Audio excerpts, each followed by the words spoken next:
how is it that people in this community that are from all over the place have somehow cast a vote for someone that doesn't want them here?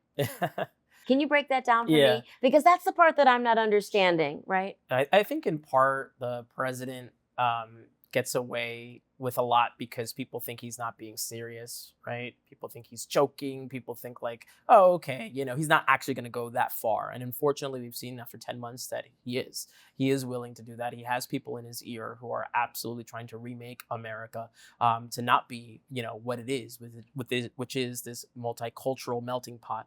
But Is that by design? I think You it's know, to intentional. establish, to intentionally establish these built-in triggers for people to say like, oh, well, that was a joke, or that was fake news, Oh, or yeah. that was AI, or you can't believe everything that you read, Mhm.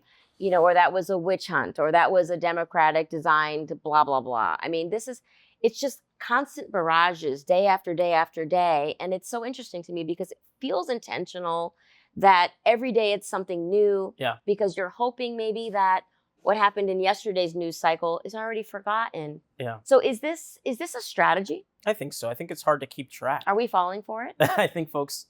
Well, look, I know what I want to tell folks is that I don't want to shame anybody for their vote, and in Okay. fact, I think that's great. yeah, I want them to vote for me if they voted for President Trump, if they voted for even Congresswoman Salazar previously. I want them to say, you know what, we need some checks and balances. We need somebody on the other side right now to kind of correct what's going on.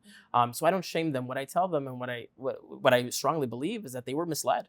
Is that the president said he was going to focus on certain things. He said he was going to do certain things, and then he's not. He's taken it way too far. We need to course correct.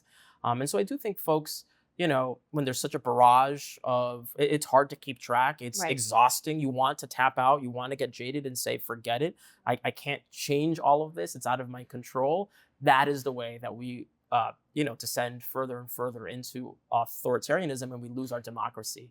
And so I want to revitalize people. I want to re-energize folks. We want a new generation of leadership, a young generation of leadership, right? We don't want folks who are dying in office, who are holding onto their seat to the last possible moment. And we want young people to get inspired and believe in the democratic process. And part of that is just having young people like myself, run for office and let them know that, this is our country too. We're going to inherit, Gen Z in particular, they're going to inherit, what we leave behind. And so they have a say in what's going on.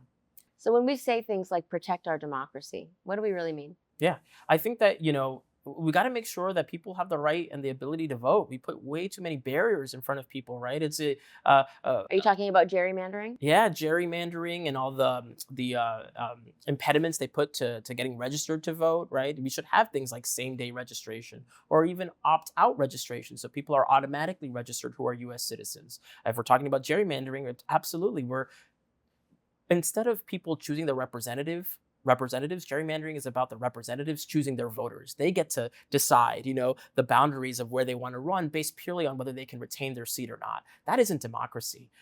We can't have a game, right, in the middle of the game, having the rules be, thrown out, and we're developing new ones on the fly. And that's what a lot of Republicans across the country are doing when they're redistricting in the middle of, we used to do it always in the during the census every 10 years. And now it's in the middle of the decade, they're trying to do it. And it's all just to retain power. That's not what America's about. We're about democracy. We're about one person, one vote. We got to get back to that so that people feel confident in our We're about democratic process. honoring whoever won, Absolutely. right? Yeah. If it's a fair election, we're about honoring whoever won. I've always loved people who concede. And I remember when I first got really interested in politics, it was during the election of 2000. I was 15 years old, and Al Gore, it was a very close election. There were legal battles. And then when the Supreme Court decided and said, no, we're not going to continue counting, people told Al Gore, continue fighting, say this is wrong, say, we got to keep pushing. And he said, no, the way our system works, once we get to the Supreme Court, it's done. They've decided it. They ruled against me. I'm going to concede. And that sort of heroism, right? That's what democracy is about. It's not really, I'm not excited when somebody wins. I'm more excited at how they react when they lose. And unfortunately, this president, right, never conceded the 2020 election. And in fact, he ran around saying that he won and that it was stolen. That's not good and healthy for our democracy, right? If we win, we win. If you lose, you peacefully transfer power. And that's not what happened on January 6th. So we got to remember our history. We got to keep focused on the things that, stabilizing our democracy, and I'm excited. I'm optimistic about it.